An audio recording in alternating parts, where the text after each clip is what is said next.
तो अब हमें क्या करना होगा, इस टिकोन बोर्ड से कहीं से भी 3.3 का जंपर लेकर के जब हम इस पे लगा देंगे, और अगर एफ बी पॉइंट आपको लिखा हुआ ना मिले कहीं पे, तो आपको क्या करना है। दोस्तों, पिछली वीडियो में हमने आपको इस 55 इंची के टीवी को ठीक करके बताया था, और उसमें आपको ये भी कहा था कि इस टीवी में जो ये टिकोन बोर्ड लगा हुआ है, इसकी प्रोटेक्शन हटाने के लिए कहाँ से इसकी प्रोटेक्शन हटेगी, उसके लिए मैं एक शॉर्ट्स बना के डालूंगा।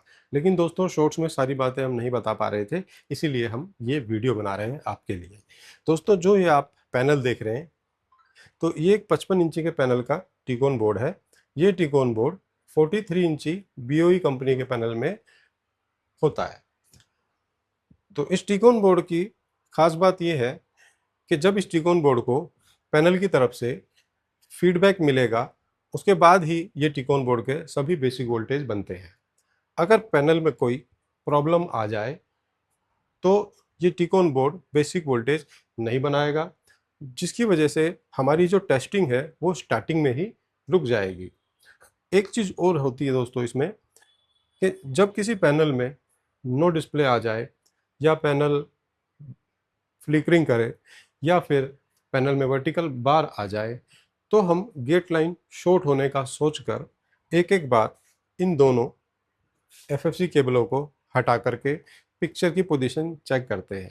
लेकिन इस टिकोन वाले पैनल में क्या होगा कि जब आप कोई भी एक एफएफसी केबल निकालोगे ना, तो टिकोन बोर्ड के जो वोल्टेज है वो सब गायब हो जाएंगे। और अगर गेट लाइन शॉर्ट होने की वजह से ही अगर पैनल में प्रॉब्लम है, तब भी ये टिकोन बोर्ड में वोल्टेज नहीं बनेंगे, और जिसकी वजह से नए आदमियों को ऐसा लग सकता है कि जो प्रॉब्लम है वो टिकोन बोर्ड में है। तो ऐसे में आप नया टिकोन बोर्ड लाते रहोगे और वो भी काम नहीं करेगा। तो आज मैं आपको इस टिकोन बोर्ड में प्रोटेक्शन कैसे ख़त्म करना है, कैसे उसको बाईपास करना है, वो आज आपको सिखाऊंगा। चाहे वो टिकोन बोर्ड आपका 55 इंची का हो, चाहे वो 43 इंची का हो, आप उस टिकोन बोर्ड की प्रोटेक्शन हटा करके टिकोन बोर्ड सही है या नहीं, ये आप पता लगा पाओगे। तो आइए आपको सबसे पहले प्रैक्टिकल करके बताते हैं कि किस तरीके की प्रॉब्लम या जो प्रोटेक्शन है वो किस तरीके से इस पैनल में काम करती है। तो हर बार की तरह इस बार भी दोस्तों, हमारे इस ज्ञान के बदले में आपको हमारी गुरु दक्षिणा देनी है, जिसके लिए आपको हमारा चैनल सब्सक्राइब करना है, क्योंकि हमारे चैनल पर मोबाइल रिपेयरिंग और एलईडी टीवी रिपेयरिंग की वीडियोज आती रहती है। और हमारा एक टूल्स का भी चैनल है दोस्तों, राज टेक्निकल टूल्स, जिसमें कम प्राइस में जो बढ़िया टूल होते हैं उनके बारे में बताया जाता है। वो चैनल भी आप सब्सक्राइब कर सकते हैं। साथ ही एक चैनल और है, राज टेक्निकल प्लस, जिस पर भी मोबाइल और एलईडी टीवी की वीडियोस आती रहती है, तो वो भी आप सब्सक्राइब कर सकते हैं। और वीडियो अच्छी लगे तो दोस्तों लाइक कर सकते हैं, और हमारे टेक्नीशियन भाइयों को शेयर कर सकते हैं। तो आइए आपको सबसे पहले प्रैक्टिकल दिखाते हैं कि ये जो टिकोन बोर्ड है किस तरीके से इसका जो प्रोटेक्शन है काम करता है। सबसे पहले हम टीवी को ऑन कर देते हैं। टीवी ऑन हो गया है, और ऑन होने के तुरंत बाद इसके सभी बेसिक वोल्टेज जरूर बन जाएंगे अगर टिकोन सही हुआ तो। और ये सभी एफएफसी केबल दोस्तों हमने यहाँ पे लगा रखी हैं, और आपको सबसे पहले चेक करा देते हैं एवीडीडी वोल्टेज। आप यहाँ देख सकते हैं एवीडीडी बिल्कुल ओके है। वीजीएच वोल्ट भी आपको दिखा देते हैं दोस्तों यहाँ पर। उसके बाद आपको दिखा देते हैं वीजीएल वोल्टेज। तो लगभग बेसिक वोल्टेज सभी ओके हैं दोस्तों इसकी, ठीक है। और इस पैनल में पिक्चर भी बिल्कुल ओके आ रही है। ये पिछली वीडियो में हमने ठीक किया था, आपको भी दिखाया था। तो बात हो रही है प्रोटेक्शन पिन की, तो किस तरह से प्रोटेक्शन काम करता है, तो उसके लिए एक बार हम टीवी को ऑफ कर देते हैं और एक एफएफसी केबल को निकाल देते हैं। ऐसे ही तो करते हैं ना, जब नो डिस्प्ले में आ जाता है कोई पैनल, या पिक्चर फ्लिकरिंग कर रही है, या पिक्चर में कोई वर्टिकल बार आ रही है, तो ऐसे ही तो हम करते हैं। तो इसमें क्या होगा कि जैसे आप एक एफएफसी केबल निकालोगे ना, वैसे आप जब टीवी को ऑन करोगे और सोचोगे कि आधी पिक्चर आ जाएगी, तो आमतौर पे लोग क्या करते हैं ना, वोल्टेज दोबारा चेक नहीं करते हैं टिकोन बोर्ड में, सीधा पिक्चर देखते हैं। अब पिक्चर देखोगे तो नो डिस्प्ले आएगा। दिखाना एक बार नीचे की तरफ करके पिक्चर दिखाना, आ रहा है कोई पिक्चर? तो नो डिस्प्ले रहेगा, फिर इसको लगा देंगे, इसको हटा देंगे, फिर भी नो डिस्प्ले रहेगा। ऐसे में कन्फ्यूजन बढ़ती रहेगी। तो वही चीज़ मैं आपको यहाँ पर दिखाने जा रहा हूँ। देखिए, अब हमने एक एफएफसी केबल निकाल दी। अब एवीडीडी वोल्टेज चेक करा देते हैं, आपको देखो जीरो है। वीजीएच चेक करा देते हैं जी, आपको देखो जीरो वोल्टेज है। कोई भी वोल्टेज नहीं बनेगी यहाँ पर।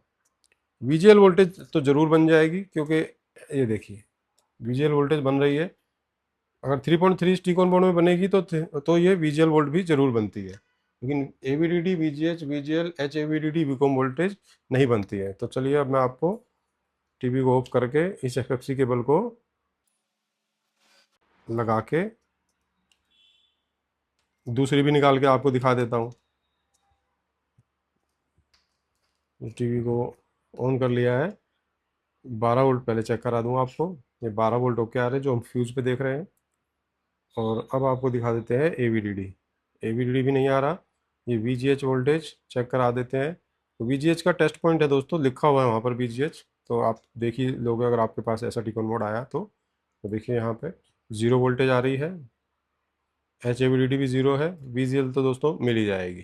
ठीक है, अब आपको मैं ये एफएफसी केबल लगा के दिखा देता हूँ, और उसके बाद इन दोनों एफएफसी केबलों को भी हटाकर मैं आपको प्रोटेक्शन पिन को बाईपास करना सिखाऊंगा और दिखाऊंगा कि प्रोटेक्शन पिन कहाँ पे होती है। तो अब दोनों एफएफसी केबल हमने लगा दी, और अब एवीडीडी वोल्टेज आपको चेक करा देते हैं।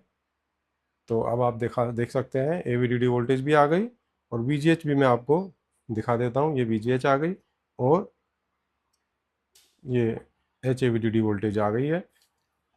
तो यहाँ पर जो दोनों एफएफसी केबलों को लगाने के बाद ये टिकॉन बोर्ड काम कर रहा है, क्योंकि इसे फीडबैक यहाँ से मिल रहा है। तो अब मैं आपको बताऊंगा कि इसकी जो फीडबैक है उसको किस तरीके से बाईपास करते हैं। तो सबसे पहले तो मैं आपको ये बता दूं कि अगर इस टिकॉन बोर्ड में कहीं पे कोई टेस्ट पॉइंट दिया हुआ है जिस पे एफ बी लिखा हो, तो एफ बी जो टेस्ट पॉइंट अगर आपको कहीं पे मिल जाए तो वही फीडबैक पॉइंट होता है, उस पर 3.3 वोल्टेज आनी चाहिए। तो मैं आपको पहले ऐसे ही चेक करा देता हूँ, क्योंकि एफएफसी केबल यहाँ पे लगी हुई है। और अगर आपको एफ बी लिखा हुआ कोई पॉइंट नहीं मिलता तो मैं आपको इस आईसी की पिन बताऊंगा कि किस नंबर की पिन जो है इसकी फीडबैक पिन होती है। फिर उससे ट्रेसिंग करके आप कोई बड़ी जगह ढूंढ सकते हैं जहाँ पे आपको मॉडिफिकेशन करनी है। तो आइए दिखा देते हैं आपको। ये आप देख पा रहे हो दोस्तों, एफ बी यहाँ पे लिखा हुआ है, और इस टेस्ट पॉइंट पर मैं मीटर में दिखा देता हूँ आपको वोल्टेज कितनी आ रही है। 3.3 आ रही है। ठीक है दोस्तों, तो यहाँ पर 3.3 होनी चाहिए। तो अब मैं क्या करूँगा, टीवी को ऑफ कर देता हूँ और एफएफसी केबल को निकाल देता हूँ। अब क्या होगा, फीडबैक इस डीसी टू डीसी को नहीं मिलेगा, जिसकी वजह से कोई भी वोल्टेज यहाँ पर नहीं बनेगी।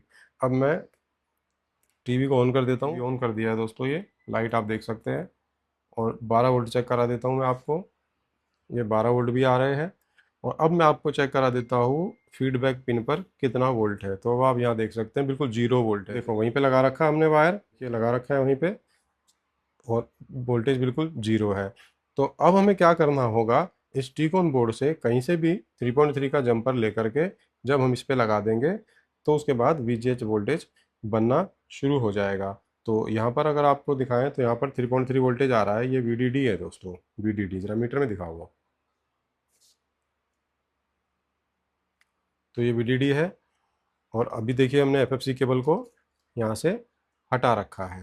ठीक है, तो अब हम क्या करेंगे, एक चिमटी के माध्यम से जब आप टेस्टिंग करेंगे किसी टिकोन की तो आप जंपर मार लेना। अभी मैं क्या करूँगा, इन दोनों को एफ बी से 3.3 को शॉर्ट कर लूँगा। हमने दो पॉइंटों को शॉर्ट किया हुआ है, एफ बी के साथ 3.3 शॉर्ट कर दिया है। और अब आपको दिखाते हैं A V D D voltage. आप मीटर में देख सकते हैं, आ रहा है मीटर में, ए वी डी डी भी आ रहा है दोस्तों, बढ़िया से दिखना चाहिए मीटर में। ठीक है, और उसके बाद वी जी एच आपको चेक करवा देते हैं। ये देखिए, ये आ रहा है वी जी एच। ठीक है,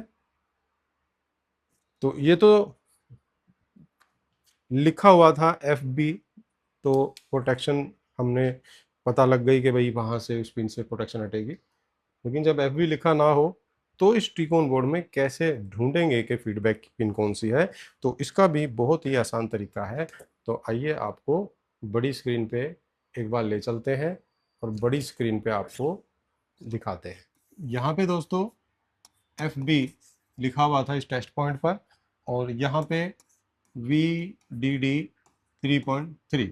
तो हमने क्या करा, यहाँ से एफ बी पिन को शॉर्ट कर दिया, जिससे क्या हुआ, इस टिकॉन बोर्ड की जो DCI से ये एक्टिव हो गई और इसने सभी वोल्टेज जो है वो बना दिए, जिससे हमें पता ये चल जाएगा कि हमारा टिकॉन बोर्ड बिल्कुल ठीक है।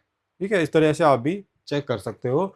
और अगर FB पॉइंट आपको लिखा हुआ ना मिले कहीं पे, तो आपको क्या करना है? तो आपको क्या करना है, इस IC की पिन नंबर 10 ढूंढनी है कि पिन नंबर 10 कहाँ पे है। तो मान के चलते हैं कि पिन नंबर 1 ये है जहाँ पे मैंने ये डॉट बनाया है। उसके बाद यहीं से हम पिन नंबर 1 2 3 4 5 6 7 8 एंटी क्लॉकवाइज हम पिनों को गिनेंगे, और 1 2 3 4 5 6 7 8 9 10 नंबर की पिन जो कि यहाँ पर हमें मिल रही है ये वाली। ठीक है, ये वाली जहाँ पे हमने रेड से निशान लगाया है, तो ये है 10 नंबर की पिन। तो ये 10 नंबर की पिन होती है फीडबैक। तो आपको क्या करना है, मीटर को बजर पे करके मीटर की एक तार इस पिन पर लगानी है, और ये देखना है कि इसका कनेक्शन इन टेस्ट पॉइंटों पर में से किस पे जा रहा है। बीच में कोई रेजिस्टेंस भी लगी हुई हो सकती है, ठीक है, और बल्कि होती है रेजिस्टेंस। तो आपको क्या करना है, ये आपको जब आप किसी ट्रेसिंग करेंगे तो ये आपको किसी रेजिस्टेंस पर लेकर जाएगा। फिर उस रेजिस्टेंस की दूसरी साइड कोई टेस्ट पॉइंट आपको मिल सकता है, या नहीं भी मिलता है तो आपको क्या करना है, फीडबैक का जो आपने पिन को ढूंढा या टेस्ट पॉइंट को जहां भी ढूंढा, तो आप यहां पर 3.3 दे करके इस आईसी की जो प्रोटेक्शन है खत्म कर सकते हैं। उसके बाद टिकॉन बोर्ड को चेक कर सकते हैं। ये 3.3 डायरेक्ट आईसी की पिन पर मुश्किल होता है देना, इसीलिए मैं आपको कह रहा हूं कि इस पिन का जो ट्रेसिंग करके आप उसका कोई टेस्ट पॉइंट ढूंढ लीजिए, या उसका कोई ऐसी आसान जगह ढूंढ लीजिए जहां पर आपको टाँका लगाने में आसानी हो जाए। उम्मीद करते हैं दोस्तों वीडियो में दी गई जानकारी से आपको काफ़ी हेल्प मिलेगी, क्योंकि ये वाला जो पैनल है 43 इंची, 55 इंची और 65 इंची के काफ़ी टीवियों के अंदर लगा हुआ आता है, और इस वीडियो में मिले हुए ज्ञान से आपको पैनल रिपेयर करने में आसानी हो जाएगी। हो जाएगी या नहीं, उसके लिए आप हमें कमेंट कर सकते हैं। वीडियो कैसी लगी इसके लिए भी आप हमें कमेंट कर सकते हैं। और अगर आप हमारे चैनल पर नए हैं तो हमारे चैनल को सब्सक्राइब कर सकते हैं। अगर आप फेसबुक पर देख रहे हैं, फॉलो कर सकते हैं, क्योंकि हमारे चैनल पर मोबाइल रिपेयरिंग और एलईडी टीवी रिपेयरिंग की वीडियोज़ आती रहती हैं। और अगर आपको कोर्स करना है मोबाइल रिपेयरिंग या एलईडी टीवी रिपेयरिंग का बहुत ही आसान तरीके से, तो आप हमारे इंस्टीट्यूट को ज्वाइन कर सकते हैं, जिसकी फुल डिटेल के लिए आप हमें स्क्रीन पे दिए गए नंबर पे कॉल कर सकते हैं। धन्यवाद।